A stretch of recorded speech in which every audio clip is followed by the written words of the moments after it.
I am all Chuck to know love and peace. Let's say thanks to the poor. Every Monday, the TTPS joins us on the Now Morning Show. But going forward from this Monday, once a month, we're going to be premiering Cyber Mondays. And this morning is the very first one. A bag of premieres this morning on the Now Morning Show. Let me welcome back, as per usual, Inspector Michelle Lewis. Good morning to you, Inspector. Good morning to you, Rakas. Good morning, Trinidad and Tobago. Joining us this morning, Inspector Ajene Balewa, Inspector in charge of the Cyber and Social Media Unit at the TTPS. Good morning. To you, sir. Good morning to Trinidad and Tobago. Welcome, welcome, welcome. So, Inspector, how are you doing this morning? Well, Inspectors. Yes. How are you doing this morning? We are good. Of course, the Trinidad and Tobago Police Service always look at other ways, proactive measures that we can give information to the public. And yes, we have been speaking about awareness, situational awareness for quite a while now. And we want to also introduce the cyber aspect of it and how we can give information to the public directly from the officers who are in charge and who directly working in cyber. So the cyber unit, as you know, is part of the Trinidad and Tobago Police Service, and it's really a supporting unit. So I would like Inspector Baliwa to share on cyber. Now, Inspector Baliwa, you know this topic is a hot topic right now. Everybody talking about what's going on social media. We're talking about the cyber world, and we're talking about it as far as the TTPS is concerned. But before we get into the conversation, how long has this unit been around? Oh, we have been around since about 2006 or so. Okay. And tell me about some of the work that you guys do at the unit. All right. At the unit, we are basically divided into 4 sub-units. Right. We have the social media aspect, who monitor social media and all sorts of platforms, TikTok, Facebook, for any sort of criminal activity or whatsoever. For criminal activity? Yes. All right. Because there is criminal activity that occurs online. Of course. We've had a proliferation of that within the last year or two, where they utilize Facebook, Instagram, TikTok to lure people into criminal situations, right. you know.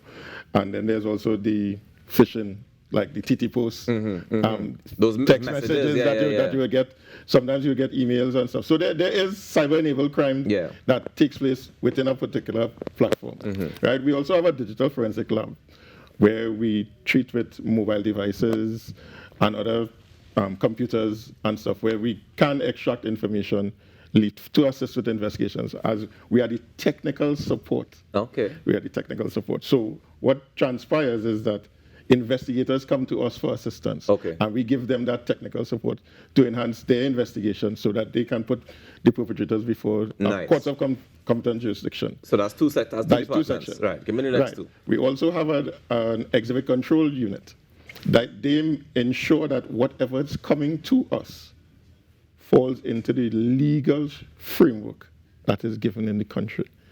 So we ensure that where that comes, because what we do is get evidence to put before the court. Right. And it is required to come at a particular level so that the courts will accept it. Then we have an operations team. That team assists investigations when we have to go out in the field, depending on what their investigations are. So with that support is a more, that's the fun part, I should say. The fun You part. go out in the field, you get to interact with the people, and you know, you're out there with the investigators. Okay. And that brings a lot of success, I should put it. All right. So I love that you put it as success, because I'm really curious as to, all right, so what are the parameters within which we operate when it comes to cyber and social media? What are some of the things that we should be aware of as citizens, you know, good, right-thinking citizens? What are some of the things that we should be aware of, to be careful of when it comes to cyber and social media?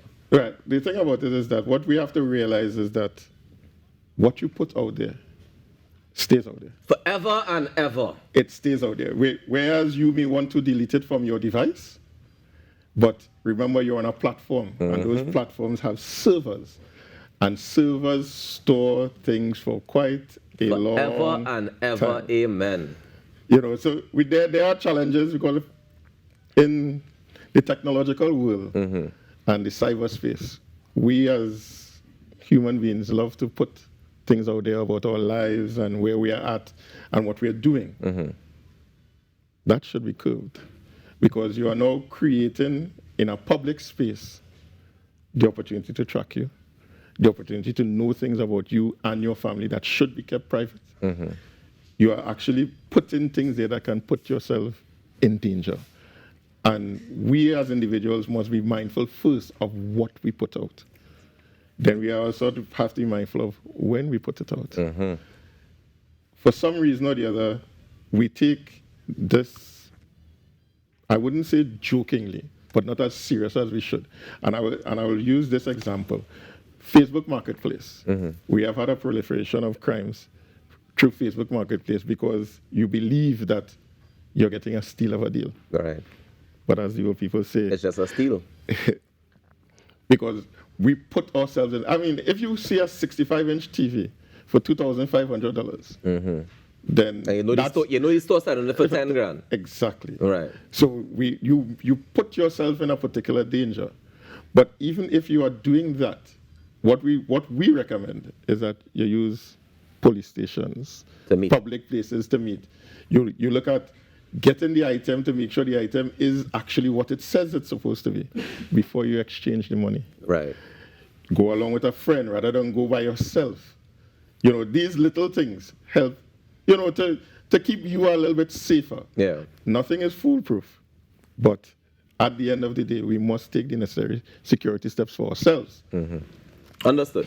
I want to get into that department you spoke about that deals with getting the legal aspect of things when you're gathering evidence. Yes. We've seen, especially over the last few months, we've seen a proliferation of people posting guns on social media, people brandishing guns in the road and that sort of things. Is that evidence that can be used in court as it is video evidence of you holding a rifle or a weapon? Yes, it can be used in court, but there's a lot of stuff that must go on behind before that is presented. And that is where the investigators come in. Right. So reports have come to an investigator and they start. Now, if it is that it comes from social media, then our services are requested. Right. So we, for lack of a better phrase, we freeze it in time so Okay. that we can have it for presentation at another point in time. And as the investigation continues, that is utilized for interviews or presentation in court for when they have that particular perpetrator for. Tell me what sort of investigation needs to happen. If it is you see me, right? You everybody, you know me from TV, and you see me on a video with a gun saying I'm going to shoot at people. What other investigation do you need to have? Well, what needs to happen is that the investigator, at least you will be pulled in. Right. And a conversation will be had. Right. Presentation of that evidence would be made to you, and you are entitled to make a comment. And if I say, well, no, man, I just a toy gun, then Right. party done? No, or? party ain't done. As I said, there are a lot of things that try to go on behind the scenes in the investigation. And that is where the investigators themselves come into. So when they come into play, they will have what is required with our support Okay. to present it to you. And subsequent to that, remember, investigations are like this: suspect, offense, linking the two. The evidence is what links both. Right. So this is what we must have to have the required standard to present before the court. It's not simple that that's you and you doing it. We have to prove that that is you. Even And if that you're you did. seeing me doing it? We are seeing a video. Right. There's more to the investigation than just the video. The investigations take place behind the scenes. And I'll give you an example. One of the Facebook crimes that would have been proliferated sometime before would have had a photo of a gentleman. I was at Bessemer Street at that time, and it was believed that that was the gentleman. But in fact, it wasn't. It was somebody who put up a photo of the gentleman. So the investigation led to who was the actual perpetrator. So that you talking about like a fake profile or something like that? Fake profiles is one of the things. Okay. People post Yeah. things to try to mislead law enforcement. Right. That's why investigations must go on so that we can find the actual perpetrator. I'm really curious as to how many, give me an approximate figure, right? Or maybe you can pick a year and give me a figure for that year. But I'm really curious as to how many people have been actually charged with cyber crimes or social media crimes. The thing about it is that we have no cyber-specific laws. So they will not be charged for a cyber crime. They may be charged for robbery, whether with violence or aggravation. Okay. They may be charged with maybe wounding. They may be charged. There are different things under different statutes. But the problem being is that there's no cyber specific laws. So you cannot charge somebody for a cyber crime. What we have is cyber enabled crime. Oh. In that they utilize this. So you pull somebody from one place to the next and then you rob them.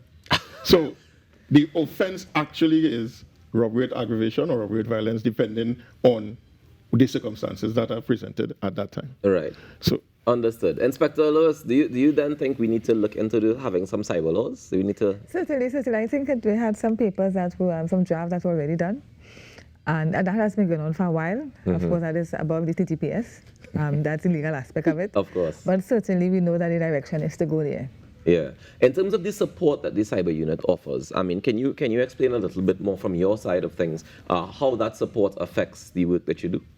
Well, the cyber unit, every unit within the organization, every investigative unit utilizes the support of the cyber unit to strengthen the investigation before the court, as was indicated, right? So, and one of the reasons why the Trinidad and Tobago Police Service is introducing the cyber coming on a Monday is because we have recognized that we have a lot of persons who are being tricked, who are being conned, and who need that awareness of what to do and what not to do to prevent criminal matters from taking place and to preserve, and reduce crime from taking place on the social media platforms.